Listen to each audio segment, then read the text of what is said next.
Even invisible contamination can cause major PCB failures.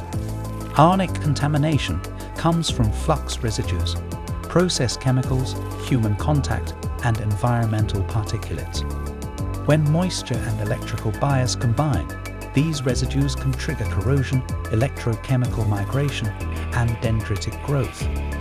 Manufacturers use ROSE testing, ion chromatography, and surface insulation resistance testing to detect contamination levels.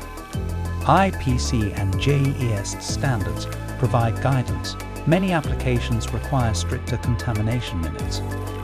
Testron helps manufacturers reduce ionic contamination through advanced cleaning agents, analytical testing, and process optimization. Because when contamination goes unseen, reliability is left at risk. Clean boards, reliable performance, proven results.